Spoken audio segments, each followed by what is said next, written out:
Boa tarde, o meu nome é Felipe e esse grupo é composto por mim, pelo Gabriel, pelo Rafael e pela Natália. Nós iremos falar sobre terapias para tratamento de neoplasias malignas utilizando CRISPR. Bom, primeiro, você sabe o que é CRISPR? O nome é um acrônimo para o termo Cluster of Regularly Interspaced Short Palindromic Repeats, ou traduzindo, repetições palindrômicas curtas, agrupadas e regularmente interespaçadas. Bom, o locus CRISPR consiste em uma série de sequências repetidas, conservadas e intercaladas por sequências não repetitivas distintas denominadas espaçadores. É um sistema genético associado à proteína Cas. Cas significa CRISPR Associated. Esse locus foi descoberto em bactérias e arqueias como sistema de defesa contra vírus e fagos. Forneceu uma ferramenta de edição do genoma robusta e multiplexável chamada CRISPR-Cas. Se baseia no reconhecimento do DNA através do RNA CRISPR e clivagem de DNA mediada por nucleases Cas. Bom, como funciona esse mecanismo de defesa? No sistema de defesa de bactérias, CRISPR-Cas, o DNA estranho invasor é processado pela nuclease Cas em pequenos fragmentos de DNA que são então incorporados ao locus CRISPR dos genomas do hospedeiro como espaçadores. Esses espaçadores, então, eles são usados como modelos de transcrição para a produção de CRISPR-RNA, que orienta Cas a clivar sequências de DNA-alvo de vírus e fagos invasores. O sistema CRISPR-Cas é classificado principalmente em 3 tipos, 1, 2 e 3, de acordo com as diferentes sequências e diferentes tipos de proteína Cas. O sistema tipo 2 precisa apenas de uma única proteína Cas, a Cas9. O CRISPR-Cas9 demonstrou ser uma ferramenta simples e eficiente para a edição do genoma, portanto é a mais explorada. CRISPR-Cas9 e edição gênica. Como é feita a edição gênica a partir da CRISPR-Cas9? A edição do genoma mediada por CRISPR-Cas9 depende da geração de quebra de dupla fita e do processo de reparo do DNA celular subsequente. No sistema endógeno CRISPR-Cas9, o RNA CRISPR maduro é combinado com a transativação dele, chamada de trac-RNA, para formar um complexo trac-RNA que irá guiar a proteína Cas9 para um local-alvo onde ela vai promover a quebra de dupla fita. Bom, para a edição gênica, os pesquisadores desenvolveram um delicado RNA-guia contendo a sequência complementar de interesse que guia a nuclease Cas até a sequência-alvo, podendo ativar, inativar e induzir mutações em genes específicos. Então, abrindo um amplo horizonte para a edição genética. Como o tratamento de doenças, até então, incuráveis. A edição precisa do genoma tem o potencial de curar essas doenças permanentemente por meio de interrupção de genes causadores de doenças endógenas, ou através da correção de mutações causadas por causadores de doenças, ou inserindo novos genes protetores. Uma dessas doenças é o câncer, onde nós abordaremos métodos para tratamento e terapias ao longo do trabalho, utilizando o CRISPR. Para levar esse material genético terapêutico até as células-alvo, a terapia gênica utiliza veículos conhecidos como vetores, que são divididos em virais e não virais. Essa entrega do material genético terapêutico editado nas células-alvo chamado de delivery. Os vetores não virais utilizados na terapia gênica são partículas químicas produzidas com o objetivo de transportar o DNA plasmidial até as células de interesse, como os lipoplexos, poliplexos e polilipoplexos. Já os vetores virais, eles são mais amplamente utilizados na terapia gênica.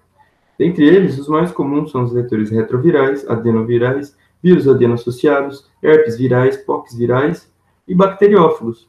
Por não apresentarem receptores para células humanas, há uma alta especificidade para células tumorais, no caso dos bacteriófagos. Bom, o foco do nosso trabalho é a utilização da CRISPR para o tratamento do câncer ou da neoplasia maligna. O que é o câncer? Um conjunto de mais de 100 doenças causadas pelo crescimento desordenado de células que invadem tecidos e órgãos e podem se espalhar para outras regiões do corpo, resultando em metástase. Bom, causado por mutações ou metilações também no DNA adquiridas por fatores hereditários ou ambientais, juntamente com falhas no processo de reparo celular, levando a uma expansão clonal descontrolada. Envolvidas com câncer. Essas mutações envolvidas com câncer chama-se driver gene mutations. A detecção e o maior conhecimento das driver gene mutations foi impulsionado principalmente pelo rápido desenvolvimento em tecnologias para sequenciamento, resultando na identificação precoce de oncogenes e supressores de tumores, por exemplo. Um avanço importante na tecnologia de sequenciamento foi o desenvolvimento de ferramentas computacionais que permitiram a análise do sequenciamento do exoma, sequenciamento do RNA, o transcriptoma, sequenciamento completo do genoma, whole genome sequencing, e sequenciamento em célula única, single cell. Bom, alguns bancos de dados são muito utilizados e muito importantes para a pesquisa de mutações ou de genes relacionados ao câncer, os oncogenes. Alguns deles são o OMIM, Online Mendelian Inheritance in Man, o COSMIC, Catalog of Somatic Mutations in Cancer, NCBI, National Center of Biotechnology Information, e o ClinVar. Alguns deles serão demonstrados aqui ao longo do trabalho.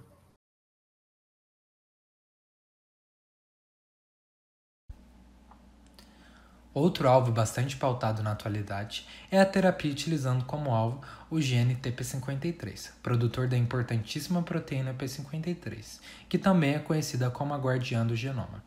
Esse gene apresenta a função de gatekeeper, ou seja, é um gene relacionado com o controle do ciclo celular, e também de caretaker, envolvendo-se em mecanismos de reparo do DNA. Esta imagem foi retirada através de um print da plataforma NCBI, em que essa plataforma permite-nos encontrar várias informações importantes sobre diversos genes. Aqui no caso da TP53, ela trará informações sobre a função, localização, número de exons e outras informações importantíssimas. O gene se localiza no braço curto do cromossomo 17, região 1, banda 3, subbanda 1. Bom, para entendermos um pouco melhor o porquê deste alvo, precisamos conhecer as ações da proteína P53. Uma lesão do DNA vai ser capaz de induzir a um aumento da expressão do gene TP53, que por sua vez gera um aumento da quantidade de P53, que atua essencialmente por duas vias. A primeira delas é a via da interrupção do ciclo celular, em que a P53 atua como um fator de transcrição capaz de induzir a síntese da proteína P21. Essa proteína P21 inibe as atividades de fosforilação da CDK e, deste modo, a proteína PRB, que normalmente ela é fosforilada pela CDK, não vai ser fosforilada, permanecendo então no seu estado hipofosforilado. Essa PRB, então hipofosforilada, inibe os fatores de transcrição da proteína E2F e, por esta razão, não são capazes de induzir a transcrição em seus genes alvos, não produzindo suas proteínas e interrompendo o ciclo celular. Já na via apoptótica, mais uma vez a P53 atua como fator de transcrição, só que agora ela induz a síntese da proteína BEX, que é a antagonista da proteína BCL2. Essa BCL2 é um repressor da via apoptótica. Então, na ausência do repressor, na ausência do BCL2, a via apoptótica é ativada e ocorre a morte celular por apoptose. Agora já sabemos o porquê dessa proteína ser tão importante na oncologia. Ela desempenha diversas funções que impedem que as células adquiram características malignas. Vale lembrar que cerca de 50% dos cânceres humanos apresentam uma mutação no gene codificador dessa proteína, que é facilmente visualizado através da plataforma COSMIC, Catalog of Somatic Mutations in Cancer. Nos próximos slides eu trarei um exemplo de um câncer nessa plataforma COSMIC para que vocês se familiarizem já com essa plataforma. A distribuição das mutações no gene TP53 pode se espalhar por toda a sequência gênica, o que nos remete ao conceito de heterogeneidade alélica, com uma maior frequência no DNA binding domain, no sítio de ligação do DNA. A mutação mais frequente encontrada nessa região é do tipo missense, que consiste na substituição de uma única base, conferindo o dobramento incorreto para a proteína, prejudicando assim a sua função. Além disso, há mutações também associadas com o ganho de função da proteína, que pode gerar o comportamento maligno na célula, podendo levar ao surgimento de neoplasias e, eventualmente, levar ao surgimento do câncer. Bom, esta é a plataforma Cosmic que eu comentei com vocês, e aqui vocês podem pesquisar diversos tipos de cânceres e descobrir qual é o perfil mutacional no tecido alvo do câncer. A título de demonstração, eu trouxe um exemplo de um carcinoma no fígado, que é o hepatoma. Essa plataforma vai mostrar uma tabela com os top 20 de genes mais mutados nesse tecido do câncer, no caso o fígado. E o TP53 apresenta maior frequência de mutação, com 29%, como é evidenciado aqui. Vocês podem abrir no computador de vocês e pesquisar em outros tipos de cânceres. E vocês vão ver que o TP53 pode estar mutado em vários tipos, uma vez que pelo menos 50% dos cânceres humanos se relacionam com esse gene. O uso do CRISPR-Cas9 baseado na terapia com vetores tem como objetivo a substituição da cópia mutada, a substituição da cópia não funcional, por uma cópia wild type da TP53, uma cópia funcional, restaurando assim a sua função normal do gene. E devido à alta heterogeneidade alélica das mutações nesse gene, a troca do gene todo seria uma boa alternativa, servindo de sistema terapêutico para diversos tipos de cânceres. Bom, agora vamos entrar nas etapas. Como primeira etapa, seria necessário a montagem do sistema terapêutico TP53 mais CRISPR. O que consiste esse sistema terapêutico? Ele compreende desde a molécula de DNA complementar, que corresponde à sequência do gene TP53, até todos os componentes necessários para que seja realizada efetivamente a técnica, os componentes mencionados no início desse seminário. Como segundo passo, seria necessário o delivery do sistema terapêutico TP53 mais CRISPR para as células cancerígenas, que seria realizado através de um vetor híbrido de bacteriófago e adenovírus, denominado pela sigla AAVP. Como próximo passo, seria necessário a deleção da cópia mutada, a deleção da cópia não funcional da TP53, que mede aproximadamente 20.500 pares de bases. E após isso, seria necessário a inserção da cópia wild type, da cópia funcional, por recombinação homóloga. No âmbito de especificidade, para garantir especificidade para a técnica, seria utilizado o RNA Guide, que é o RNA guia, ele que vai fazer com que a clivagem do sítio específico no genoma seja específica. Ele é necessário para todo o procedimento de CRISPR-Cas9. Além disso, para conferir maior especificidade à técnica, pode-se utilizar uma variante da Cas9, chamada Cas9-HF, em que uma série de modificações estruturais implicam na diminuição da meia-vida da Cas9-HF, que acontece por biticlinação e subsequente degradação pelo 26S proteassoma, o que vai minimizar, então, a exposição do genoma à ação dessa nuclease, reduzindo dessa maneira eventuais efeitos genotóxicos chamados de off-target. Além disso, a expressão dessa nuclease é impulsionada pelo Tumor Selective Promoter Survivin, um membro da família de proteínas inibidoras de apoptose, expressado em cânceres humanos, mas indetectável em tecidos diferenciados normais. Por esta razão, a ação dessa nuclease estaria restringida a apenas as células cancerígenas que expressam naturalmente essa proteína. Para delivery do sistema terapêutico, como a gente já havia comentado, vai ser utilizado um vetor híbrido de adenovírus e bacteriófago, o AAVP. O bacteriófago é derivado do bacteriófago filamentoso M13, em que um ligante tumoral é expressado no capsídeo viral, que é o RGD3C. E esse RGD3C vai se ligar a um receptor celular tumoral, que é o alfa-V beta-3. E como bacteriófagos não apresentam receptores em células humanas, há uma alta especificidade para células tumorais. Vale lembrar que esse receptor tumoral, o alfa-V beta-3, ele não é específico de células tumorais. Algumas células sanguíneas, como plaquetas e macrófagos, vão expressar esse receptor, só que em pequenas quantidades. Inclusive, esse receptor vai ser utilizado como um marcador tumoral, uma vez que Quando as células apresentam características malignas, características neoplásicas malignas, elas vão expressar em grandes quantidades esse receptor. Bom, com este procedimento, o que seria esperado? Seria esperado a ativação das vias mencionadas anteriormente, as vias da P53, promovendo a indução da apoptose e interrupção do ciclo celular, levando então à morte celular das células neoplásicas e uma possível regressão tumoral. Entretanto, apenas a restauração da função normal deste gene específico seria suficiente para desencadear um processo antitumoral efetivo?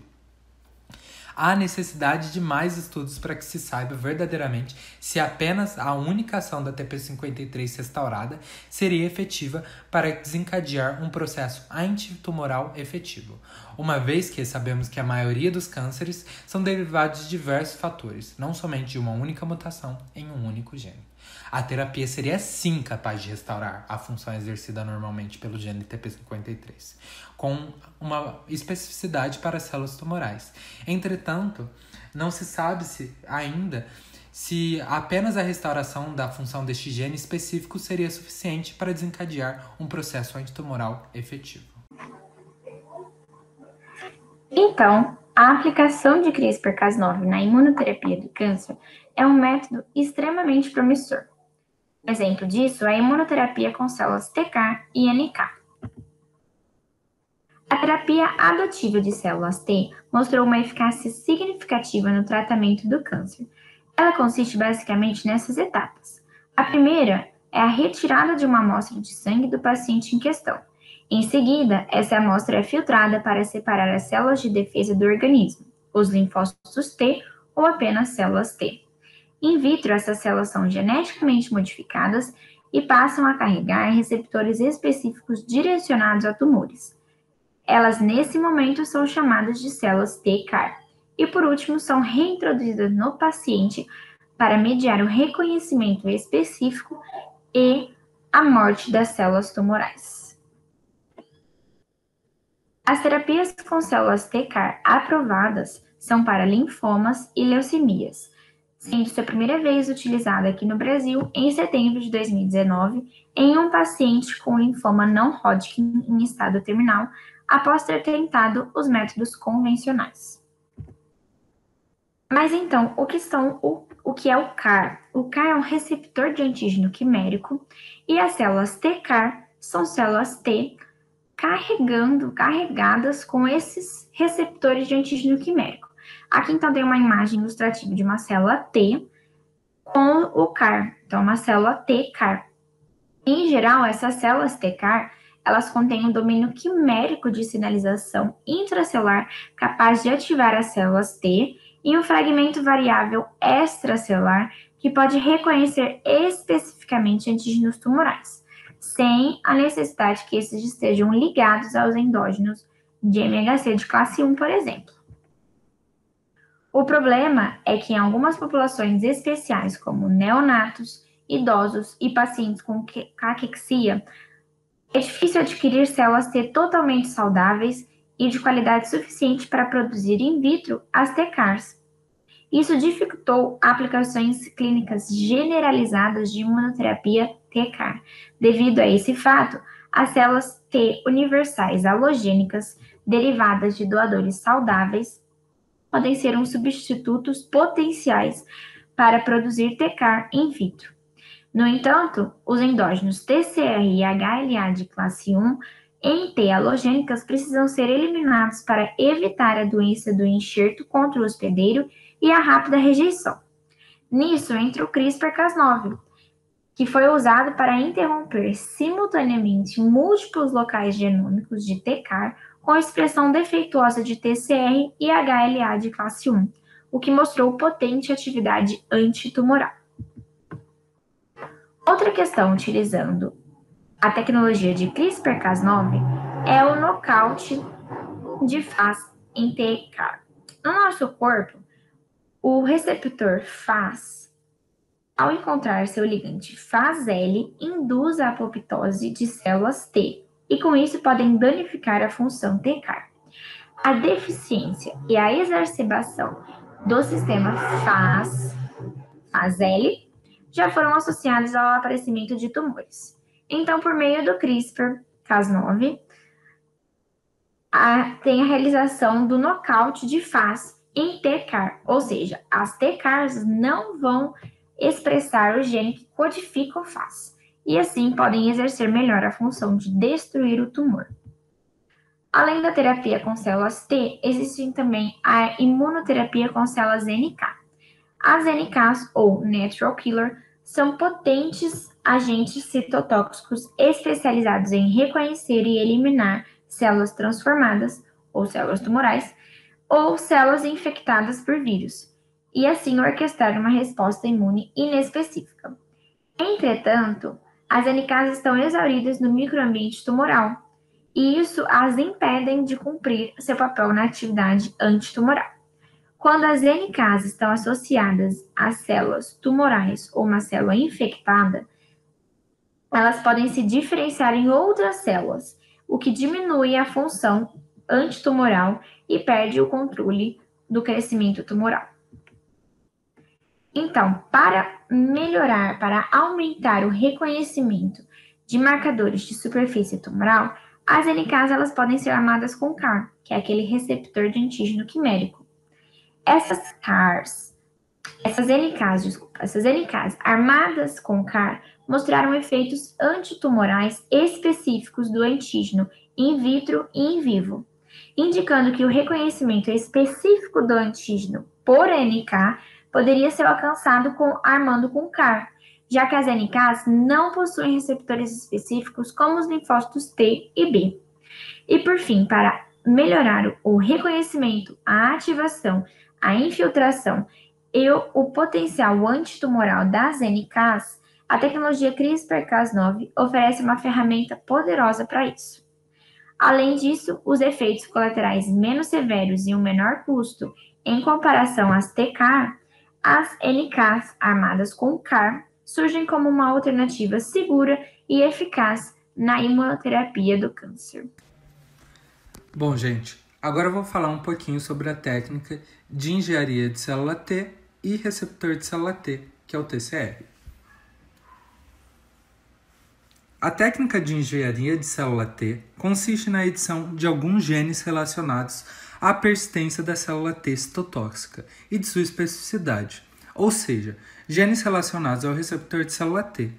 Vale ressaltar que, diferentemente da técnica utilizando o CAR-T, as células T com TCR editado necessitam, para o reconhecimento de antígenos, que estes estejam associados a moléculas do complexo principal de histocompatibilidade. Ou seja, a célula T citotóxica só reconhece antígenos que estejam associados ao MHC. Na CAR-T, não há necessidade de formação do complexo antígeno mais MHC para o reconhecimento.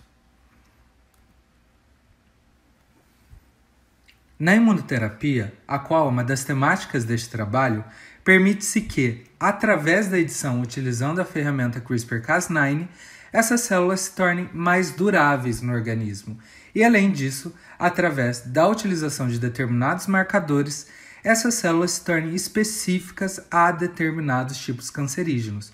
Isso ocorre através da edição do TCR, que é o receptor de célula T. Um marcador tumoral extremamente relacionado a esta técnica é o NY-ESO1, o qual tem sua expressão normal restrita em células germinativas e placentárias. Porém, a expressão deste marcador é fortemente detectada em células tumorais, principalmente em liposarcomas, neuroblastomas, sarcomas sinoviais e em melanomas. Estudos indicam que o NY-ESO1 está associado com a progressão do ciclo celular e inibição da apoptose, por isso é fortemente ligado à oncogênese. No caso da terapia, que utiliza a edição do receptor de célula T, as células T são editadas de forma que irão expressar um TCR específico a este marcador tumoral. Deste modo, essas células citotóxicas irão atacar com especificidade as células tumorais que expressam o marcador. Portanto, por conta de permitir a confecção de receptores de célula T específicos a determinados marcadores tumorais, essa técnica é caracterizada como uma ferramenta da medicina personalizada, pois permite um tratamento específico direcionado à neoplasia maligna do indivíduo. Bom, então quais são os genes majoritariamente envolvidos nessa técnica de engenharia de célula T? Há 3 genes envolvidos. Primeiramente, o gene TRAC, o qual está localizado no braço longo do cromossomo 14, região 1, banda 1, subbanda 2. Esse gene será responsável pela codificação da cadeia alfa do receptor de célula T. Outro gene envolvido é o TRBC1, o qual está localizado no braço longo do cromossomo 7, região 3 e banda 4. Esse gene, por sua vez, será responsável por codificar a cadeia beta do receptor de célula T. Deste modo, esses 2 genes, o TRAC e o TRBC1, serão de extrema importância na codificação de estruturas do TCR endógeno, ou seja, aquele natural da célula. Na imagem ao lado, é possível observar as cadeias alfa e beta codificadas pelo TRAC e TRBC, respectivamente.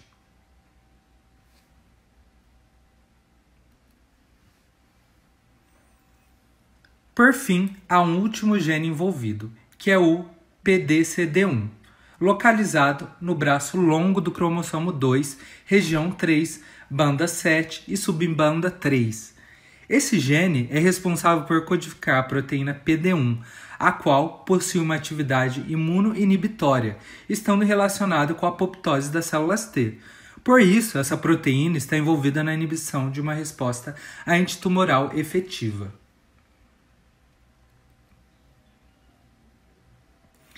Bom, agora que já definimos genes alvos da terapia, podemos entender melhor como ela é desenvolvida.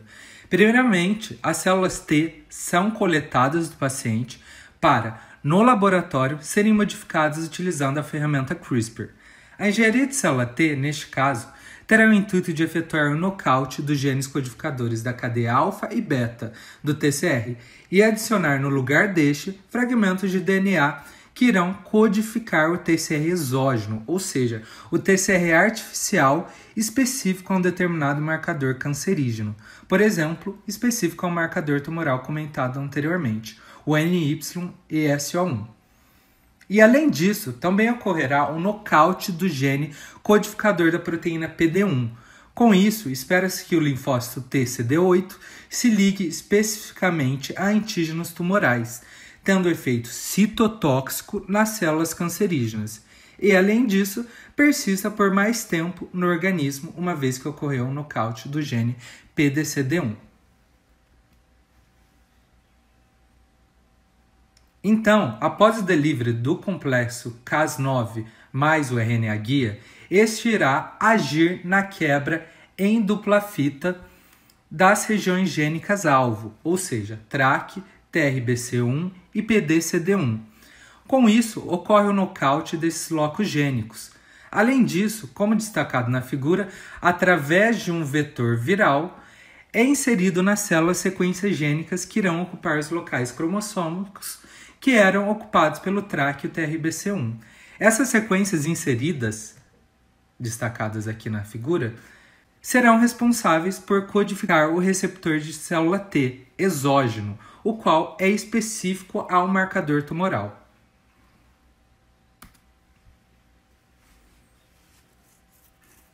Deste modo, se o nocaute dos genes TRAC e TRBC foi efetivo e ocorreu inserção das sequências gênicas que codificam o TCR exógeno, esse linfócito TCD8 editado irá expressar um TCR exógeno específico ao marcador definido.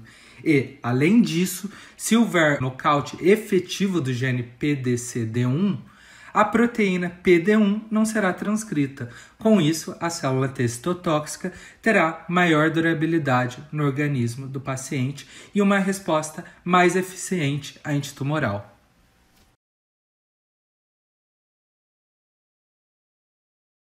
Bom, pessoal, com isso finalizamos nosso trabalho.